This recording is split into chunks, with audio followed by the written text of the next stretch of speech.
I'm Dr. Eileen Hale, the COO of Educators Worldwide, and this is our project, Teaching Tips for English Language Teachers, which we have been doing a series this month on games and gamification.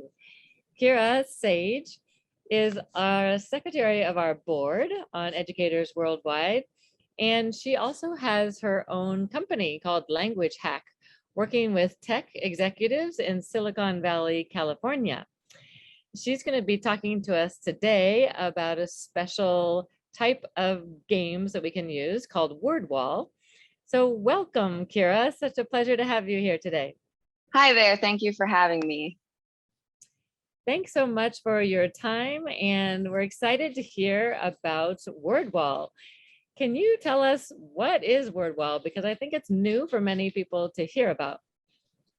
Wordwall is another online tool made especially for teachers, and I'm really excited to talk about it.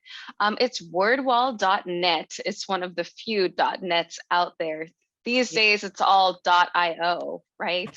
Right. That's great. How did you even find out about Wordwall? How long have you been using it?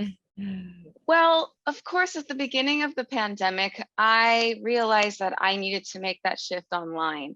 And I needed to find things to engage my audience fast. All of my cards that I had to convert them into some type of online game without using the screen share button over and over and over again. So as I was stumbling through the different types of tools out there, like some Jeopardy games or flashcard games, I noticed Wordwall. Wordwall had a really different game offering than a lot of your Quizlet types or Kahoot types. Interesting. So let's jump in. What does Wordwall offer that's different from the ones you mentioned? So one of my favorites, should I reveal my favorite right away? Please. It's Pac-Man. Oh, how funny. So I love Pac-Man as a learning game because it's either know your vocabulary, survive, or die and get eaten by the Pac-Man monsters. So this is one of my favorites. It works best with younger age groups, or if you're an adult who loves gaming like I do, then it's great. You can put in sentences, whether you're trying to get words to fill in different gaps of sentences, or if you're looking for that, you can do vocabulary and meaning. The important thing that I stress with games is making sure that whatever you're trying to add to the game, that you're thinking about the game user interface in mind. Sometimes there's too much text. It's hard to read when you have a limited time frame to be successful as a player. Okay, great. So is this useful, you mentioned, for all age groups? All age groups, because there's such a variety of different types of games you can make with Wordwall. More than just Pac-Man, more than just flying an airplane and reaching the clouds, but you have to hit the right cloud or else your plane will go crashing. There's also whack-a-mole there for split reactions. Okay, make sure we're going to find everything with he, she, it. Is it eat or eats? You only have a second, whack the right mole. Oh, interesting. That sounds fun. For my adults, what I like to do with them, sentence order is the trickiest one. Well, they have unscramble for that.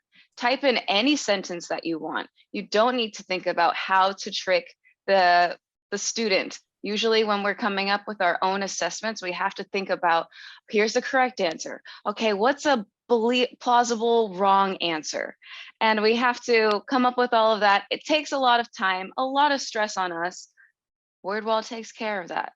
Write in the correct sentence. And then it unscrambles it for you, and the student has fun. You can choose different interfaces like jungle theme, cloud theme, typewriter theme, and make that suit your audience, and so they can have the best learning experience. That sounds awesome. Can you do it like on live, so to speak, in the classroom? So say I had a student give me a sentence that was incorrect, the order of it. Could I just like type it into Wordwall and then have the whole class try to figure out the correct order? Yes. So you could like do it live in the class? what I like to do is at the end of a private language coaching session, I'll take all of the students' mistakes. I'll write them as is. I'll Yeah. make a little emoji reminder for me that this is an incorrect one, or this is one I think is really good. I usually use a fire emoji when it's awesome. It's lit, you know what I'm saying? But for the incorrect ones, I'll simply type them into Wordwall. I can just click on the incorrect word, turn it into a close activity. And now they get to drag it, but it has fun colors and of course, and sounds and animations for them to react to. Okay, do they have to have it on their computer, or you could do it on your projector in front of You're the whole? able to do this with sharing the screen. However, the student who's watching from another side of the video conferencing software won't be able to interact with it if you're doing a direct screen share. You can send them the link. They can play with it as long as the game is made public. However, if you want to keep your games and your IP private, what you can do is you can assign it to your class and you can assign each game as homework. That's great too. Yeah, and then you can review it in class the next day. Yeah. So you can either turn these into fun assessments because the game will tell them if they're right or wrong. There will be a leaderboard. You can make it a competition in your class. Okay, the best one at their third person S gets to have an eraser.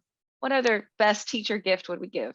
Okay, what other types of games do you do with Wordwall? It sounds like it's pretty expansive, different types of games that are available on Wordwall. Oh, yes. So let me just pull up the list so I can.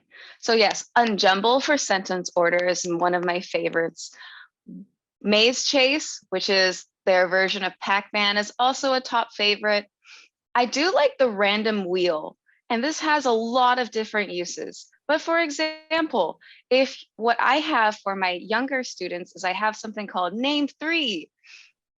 At that young age, they need to know a lot of grammar terms, nouns, verbs, adjectives, adverbs, oh my. And so what we can do is have a nice wheel, name 3 adjectives, name 3 nouns, and just have it spin. They land on it and see if they remember what that is and if they can pick up 3. Eliminate it from the wheel and keep on spinning. That's great. Yeah. For my adults, usually they want to master the art of small talk. Get their favorite small talk topics.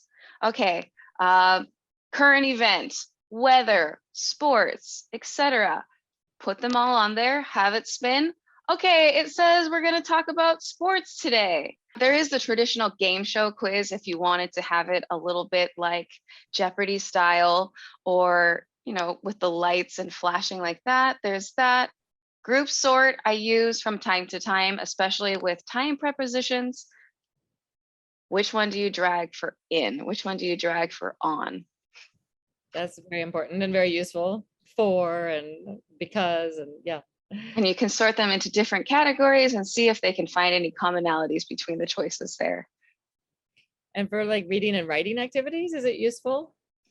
Reading and writing activities, as long as it's more of a vocabulary or you're only getting one-off sentences, that's good. If we're working with large paragraphs, this word wall is not the best choice for you. Okay, that's important clarification. Yes. I'm going to be teaching reading and writing this semester as one of my classes. So great. That's really helpful, I think, as a new game activities for our listeners. Any summary tips you'd like to share for those who want to jump into it next week in their classes? How would you start if you'd never used this before? What's the easiest way to jump in? The easiest way to jump in is to go to wordwall.net, create an account, and have your vocabulary list handy. Take the words in the meetings, or take your sample sentences and the whatever key feature you're trying to emphasize, whether it be present perfect or pronouns or whatnot. You can turn that into a close activity, a matching activity, whatever you think is best. Also, here are some things to keep in mind or be mindful of when creating your first games. Think about the visuals you use. Are you going to use the picture of a skyscraper for a building when you actually live in a place without skyscrapers? So making sure that the images you find on Google, if you want to use those links, try and make sure that they're relevant to your classroom. Or if not, upload some of your own videos from, upload some of your own photos from your computer. But they have photos readily accessible in the platform? You'll have to do a browser search and get the image from there. They will give you options to select from. Okay, great. Anything else to be mindful of? Yes. Yes, be mindful of the games per skill level, especially when you're going through the different learning phases. When we first get introduced to a concept, when we're still practicing and getting the concept down versus more review and mastery of concepts. So for example, there are some games that happen at slower speeds and where time isn't really of the essence. Those are great for our beginners. Let them experiment, like the unscramble. They can play with the sentence order a number of times and not feel pressured. However, when you get a little bit more advanced, like let's say the airplane game or the train game is a moving train, but there are balloons flying around with words on them. You must click the correct balloon, it'll pop, and something will fall. The box will fall into the correct train cart. So you're sorting, but you're reading all at the same time with a lot of moving text. That requires a lot of thinking and coordination, especially as a gamer. So use that as more of an advanced activity of whatever skill you're trying to build in your classroom. Really consider pacing of the game with your skill level. Then last, that I emphasize so much because it's all about that user experience. Now, adults may be more flexible with different fonts that we can read. Sometimes there's a Western style font and it changes the letters drastically, or we can do more of a sans serif font where things are plain and clear and easier for students to read who are not so familiar with English characters. Really, you can choose these things in the game settings, and that makes it easier for the students to read and identify words faster. So think about text readability, what big words you're using, because on different games, it might expand the word, it might scrunch the word. So really think about that as the experience, because if the word is hard to read in general, then it's going to be hard to play the game effectively. And with that, we don't want to raise that affective filter. I can't read the game. How am I supposed to? And now I'm a loser. Oh, and that stress. So we can prevent all of that by making sure that we have great pictures, great text, and of course, the right speed at the right time. Fantastic. Those are all extremely helpful points and tips for our listeners to dive into Wordwall.